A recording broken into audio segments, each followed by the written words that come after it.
Finding your voice and sharing your authentic self is one of the most important things that you can do when you're starting to build a brand. Why? Because it attracts people that value you, not the script that you think other people will be attracted to. That is something that's been very clear to me over the last 2 weeks as I've started to engage with potential sponsors, two of which that have reached out to me and have noticed and appreciated the freshness and just the me version, the me-ness, the markness that I have brought to my social media. And they had made comments to posts that I had made like months ago. And so the lesson there is even when you think nobody is listening, they're watching you, they're listening to you, and they may not bring that up to you right away, but just know that when you put yourself out there, people are listening. Austin Jochum and I, we had this beautiful conversation months ago where we talked about how I've talked about this before, but talked about how posting to social media oftentimes feels like you're a kid coming home from school. You have spent all day working on an art project. You give it to mom or dad, and they instantly crumble it up and throw it in the garbage. That's what posting to social media feels like. That's what posting to YouTube feels like. It feels like you spend all this time expressing who you are in this art form, in this piece of content, in the story that you're trying to convey with the world, only for it just to not go anywhere, only for you to get crickets or to ultimately not have the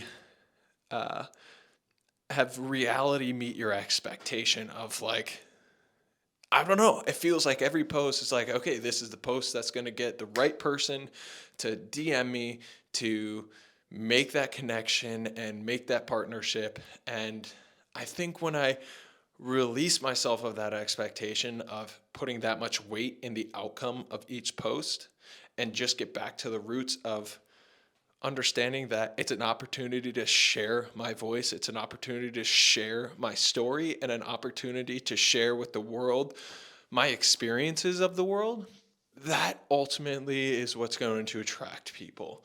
And when you just hold on, and what I've noticed is when I've held on to the outcome, it always makes my content and everything else about it like crap. So, the message really today is people are listening, but you got to speak from your authentic place, the things that you truly believe about the world around you, and know that it might piss people off. It might push people away, but it's going to attract the right people. That's what I believe. I'm starting to see that, and that feels really good because now I'm connecting with the right people, the people that have a shared vision of the future, not just with what I'm doing, but with what they're doing and how we can work together on those things. And it's it gives me a lot of hope. So that's the first thing. The second thing is I have a confession to make. I did a shit job at Jochum Strength this morning because yesterday I went to bed at 11:15 for no good reason. There's no good reason that I have that I went to bed that late. Woke up, almost slept through my alarm, showed up 15 minutes late to Jochum Strength, and I barely lifted. I actually can't even say I lifted. I did one set of one rep, and I need to hold myself accountable and be honest with y'all that I'm a human being and sometimes I shit the bed like that. But that's why we're getting going right now at 6:15. I'll be done at 7:15 and I'll be ready to go to bed by 9 o'clock tonight. 9 or 9:30. Let's do 9. I have some clips of us playing softball this morning. We played one arm softball. So your closed fist or open hand was the bat, and we played softball. My team got crushed. I had a shit attitude, and I'm coming back tomorrow for game day with just ultimate vibes. Okay, that starts with a good night's sleep tonight. So enjoy some clips. I'm gonna head out the door. I'll see you outside. This is the new official sponsor of the Marked Idle Running Journey. So I'm interviewing people at Jochum Strength to get their feel, vibe of what they think about Jochum Strength. So I'm gonna need your name and how long you've been coming to Jochum. Yeah, Ben, and I've been coming for, it's gotta be like 2 years now. Okay, what's your reason for showing up every day?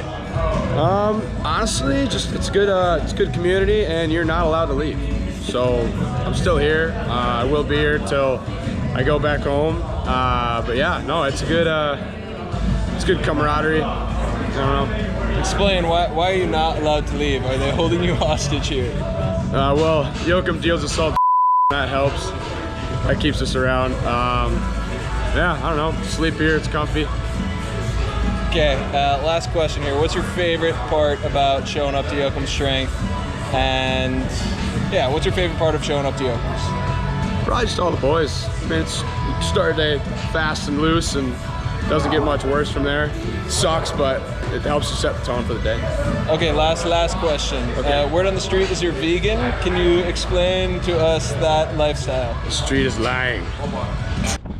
What I robbed myself out of this morning was that feeling of having tired legs, sore legs tomorrow. My upper body is extremely sore from Jochum Strength yesterday, and I love this feeling. Like, it just means that my body is starting to build back itself and put muscle on, and the soreness feels refreshing.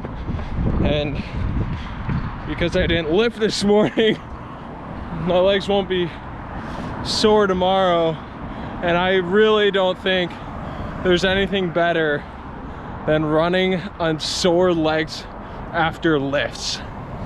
I don't know, for some reason it just makes me feel like, oh, I feel my legs now. There's actually something going on down there. And that sounded sexual, but that wasn't. But ultimately, I won't get that because I slacked. To really close out the loop for the message today on finding your voice, I played football here. I played lacrosse here. I was a student athlete at the University of St. Thomas, and what I did then that I do differently now is, back then when I was an athlete, I tried to formulate my voice and who I was, starting from the athlete to then dictate who the person would be and was. Nowadays, I figure out who I am as a person, and I let that message dictate and drive the athlete that's inside of me.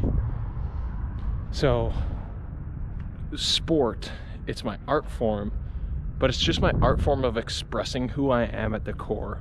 And I think that's an important message for anybody to hear, because if sport gets taken away from me, if running gets taken away from me, then I still have my voice. I still have an identity of who I am, and I'm not restricted in being one thing.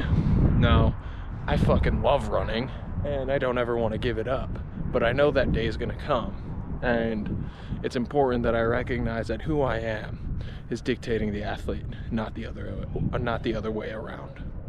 I'll see you tomorrow.